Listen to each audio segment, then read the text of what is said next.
नारा कल योगी जी ने नया मंच से दिया कि जहां दिखे सफाई उसको देखकर बिटिया घबराई, ये क्या समझते हैं आप इस नारे से? देखिए, अभी 35 से 37 सीटें आई थी लोकसभा में, तो लोगों को लगता है कुछ बदलाव होगा, विपक्ष मजबूत करके भेजते हैं।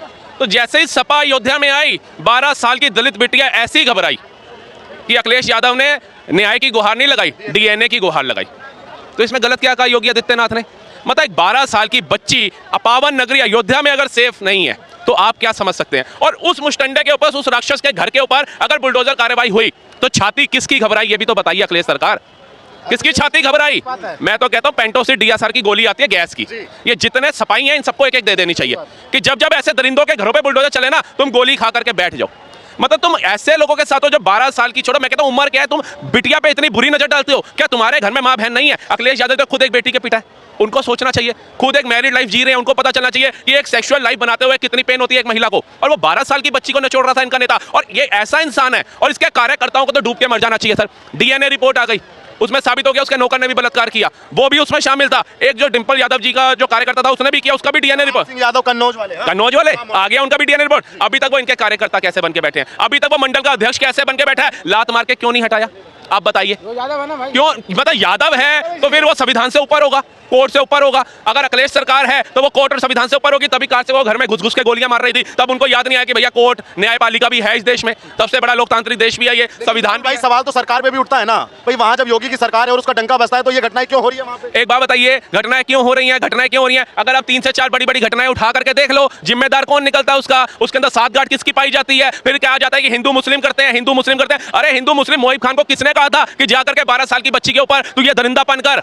किसने कहा था? वो झंडा बदलने के चक्कर में तुम उसके पेट में 15 छर्रे मार दो, ये किसने कहा था आपको?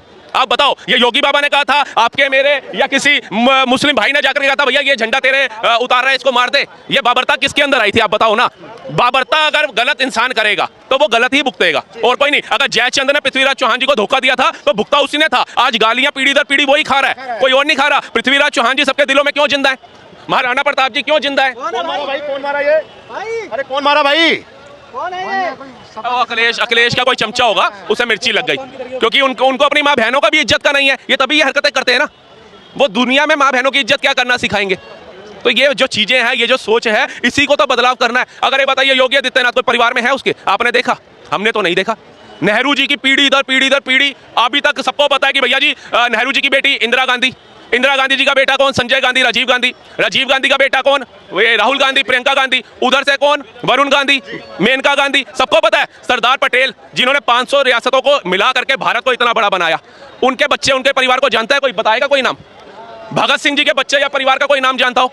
राजगुरु सुखदेव के बच्चों या परिवार का कोई नाम जानता हो? आपको नहीं पता होंगे। मतलब जिन्होंने इतने काम कर दिए, जिन्होंने आजादी की लड़ाई के अंदर शहादत दे दी, स्वतंत्रता सेनानी बनके अपनी जानें दे दी, फांसी पे लटक गए, उनके परिवार वालों का आज पता भी नहीं होगा। भगत सिंह के परिवार वाले किस हाल में जी रहे हैं, कहां रह रहे हैं, किसी को नहीं पता होगा।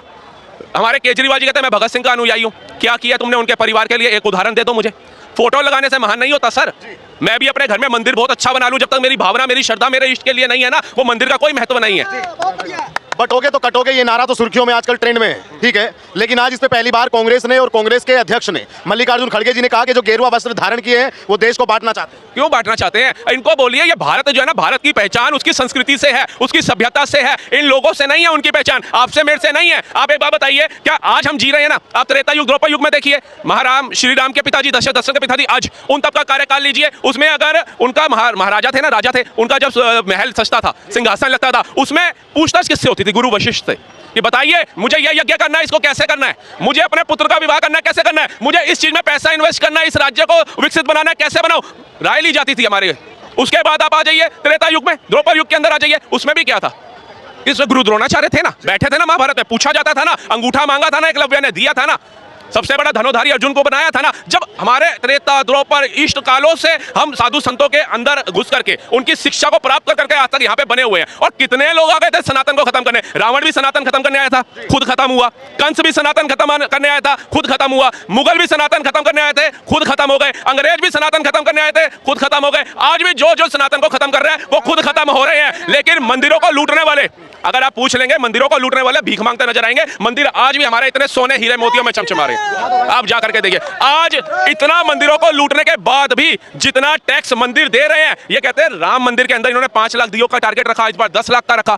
अरे जितना टैक्स दे रहे हैं, ये सोने के दिए भी लगा देते ना मोदी जी, तब भी हमारे टैक्सों की पूरी नहीं कर सकते थे। ये क्या बात कर रहे हैं? ये सनातन से जंग नहीं जीत सकते। बड़े बड़े धुरंधर हार गए सर, इनकी क्या औकात है?